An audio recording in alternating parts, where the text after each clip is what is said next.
আসসালামু আলাইকুম। এটিএন বাংলার বিশেষ সংবাদে সবাইকে স্বাগত জানাচ্ছি ফাতিহা শাফি। কোটা সংস্কার আন্দোলনকে কেন্দ্র করে হত্যাকাণ্ডের সাথে জড়িতদের খুঁজে বের করে শাস্তি নিশ্চিত করা হবে বলে জানিয়েছেন প্রধানমন্ত্রী শেখ হাসিনা।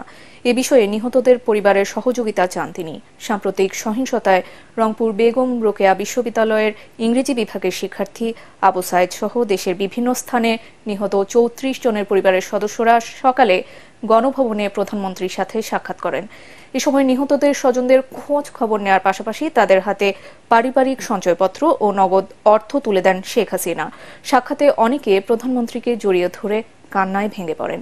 এ সময় তাঁকেও আবেগপ্রবণ হয়ে অশ্রুসজল হতে দেখা যায়।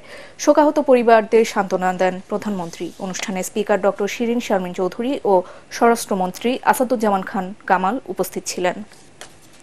আমি আপনাদের মতনই একজন বাবা মা ভাই হারানো সেই এতিম, কাজে আপনাদের কষ্ট আমি বুঝি। আমি আছি আপনাদের জন্য, আপনাদের পাশে। আর আমার চেষ্টা থাকবে যারা এই খুনের সঙ্গে জড়িত খুঁজে খুঁজে বের করে তারা অবশ্যই যেন শাস্তি পায়, সেটাই আমার প্রচেষ্টা থাকবে। সেটাই আমি করবো। আপনাদেরও সাহায্য চাই, কারণ আপনাদের কাছেও সাহায্য, যদি আপনারা কিছু জানেন আমাদের জানাবেন। কারণ এইভাবে বারবার বাংলাদেশটাকে নিয়ে খেলা, এটা আর হতে দেওয়া যায় না। দেশের পরিস্থিতি ধীরে ধীরে স্বাভাবিক হয়ে আসছে জানিয়ে প্রধানমন্ত্রীর বেসরকারি শিল্প ও বিনিয়োগ উপদেষ্টা সালমান এফ রহমান বলেছেন, দ্রুতই কারফিউ তুলে নেওয়া হবে। দুর্বৃত্তদের হামলায় ব্যবসায়ীদের যে ক্ষয়ক্ষতি হয়েছে তার খাতভিত্তিক পরিসংখ্যান সরকার জানতে চায় বলে জানান তিনি। বিনিয়োগ উন্নয়ন কর্তৃপক্ষের সভাকক্ষে সরকারের কয়েকজন প্রতিমন্ত্রী সহ ব্যবসায়ীদের সঙ্গে মত বিনিময় শেষে সালমান এফ রহমান এসব কথা বলেন। এ সময় ব্যবসায়ীদের শীর্ষ সংগঠন এফবিসিসিআই সভাপতি মাহবুবুল আলম জানান, আগামী মন্ত্রিসভা বৈঠকের আগেই ব্যবসায়ীদের আর্থিক ক্ষতির পরিমাণ জানানো হবে। স্থবিরতা কাটিয়ে আবারও আমদানি রপ্তানি বাণিজ্য স্বাভাবিক হতে শুরু করেছে বলেও জানান ব্যবসায়ী নেতারা। আমরা অ্যাসেসমেন্ট করার জন্য এটা বিজিএমই, বিটিএমই, বিটিএমই বিভিন্ন সেক্টর তারা কাজ করতেছে। ইনশাআল্লাহ আজকের মধ্যে হয়তো আমরা এটা পেয়ে যাব এবং আগামীকাল ক্যাবিনেট মিটিংয়ে এটা দেওয়ার জন্য 2 দিনের মধ্যে আমরা এটা দেওয়ার চেষ্টা করতেছি। ইনশাআল্লাহ দেওয়া হবে। আমরা নর্মালসিটা নিয়ে আসতে চাচ্ছি। যে কথাটা বলেছি, আপনার কারফিউটা শিথিল করাটা আমার অনেক বেড়ে গেছে। আমাদের এখন আপনার কিন্তু ডোমেস্টিক উৎপাদন আর আপনার পরিবহন এগুলি সব কিন্তু নর্মাল ছিল, এখন নর্মাল হয়ে গেছে।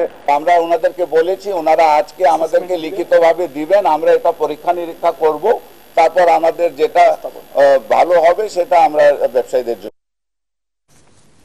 রাজধানীর মিরপুরে মেট্রো রেলে আগুন, হামলা ও ভাঙচুরের ঘটনায় সরাসরি জড়িত ছাত্র দলের 4 সদস্যকে গ্রেপ্তার করেছে ঢাকা মহানগর গোয়েন্দা পুলিশ ডিবি। মিন্টো রোডে ব্রিফিংয়ে ডিবির অতিরিক্ত কমিশনার হারুনুর রশিদ জানান, কেন্দ্রীয় নেতা সুলতান সালাউদ্দিন টুকুর নির্দেশে তারা এই হামলা করে বলে জিজ্ঞাসাবাদে স্বীকার করেছে। তারা আরও বেশ কয়েকজন নেতার নাম এবং মোবাইল নম্বর দিয়েছেন গোয়েন্দাদের। তাদের দ্রুতই গ্রেপ্তার করা হবে। শুধু নিরাপত্তার স্বার্থেই কোটা আন্দোলনের 5 সমন্বয়ককে ডিবি কার্যালয়ে রাখা হয়েছে বলেও জানান তিনি। আমরা ডিবিতে আপনারা বহু খুঁজে বের করছি। আমরা মনে করি প্রত্যেকটা কোমলমতি শিক্ষার্থীদেরকে ঘিরেই কিন্তু একটি অসাধু চক্র জামাত বিএনপি, যারা তাদের সুযোগকে অনুপ্রবেশ করে গণতান্ত্রিক সরকারকে তারা পতন ঘটাতে চেয়েছিল। আবার যদি তারা আন্দোলনের কোনো কিছু করতে চায়, নিরাপত্তার স্বার্থেই কিন্তু তাদেরকে আমরা আমাদের ডিবি হেফাজতে নিয়েছি। আমরা তাদেরকে বিভিন্ন বিষয় তো কথাবার্তা হচ্ছে, কারা কারা আপনাদের সাথে যোগাযোগ করেছিল, কারা কারা আপনাদের কাছে আপনাদেরকে বিভিন্নভাবে উস্কানি দিয়েছিল, এটা আমরা জানতে চেয়েছি। তারা কিছু নাম্বারও আমাদের বলেছে, নামও দিয়েছে। সাভারে মৎস্য ও প্রাণী সম্পদ অধিদপ্তরের কার্যালয়ে ব্যাপক ভাঙচুর ও লুটপাট করা হয়েছে বলে জানিয়েছেন মৎস্য ও প্রাণী সম্পদ মন্ত্রী আব্দুর রহমান। সচিবালয়ে সংবাদ সম্মেলনে তিনি জানান, দুর্বৃত্তরা মোবাইল ভেটেরিনারি ক্লিনিক ধ্বংস করেছে ও কর্মকর্তাদের উপর হামলা করেছে। এছাড়া রংপুরে ভাঙচুর করেছে প্রাণী সম্পদ অধিদপ্তরের কার্যালয়। মৎস্য ও প্রাণী সম্পদ খাতে প্রায় 5.5 কোটি টাকার ক্ষয়ক্ষতি হয়েছে বলে জানান তিনি। সাম্প্রতিক সহিংসতায় প্রতিটি হতাহতের ঘটনার তদন্ত করে ব্যবস্থা নেওয়া হবে বলেও জানান মন্ত্রী। আর এই ছিল এখনকার মতো। রইল পরবর্তী সংবাদ দেখার আমন্ত্রণ। এটিএন বাংলা সংবাদ ইউটিউবে দেখতে ব্রাউজ করুন, youtube/ATN Bangla News। ধন্যবাদ।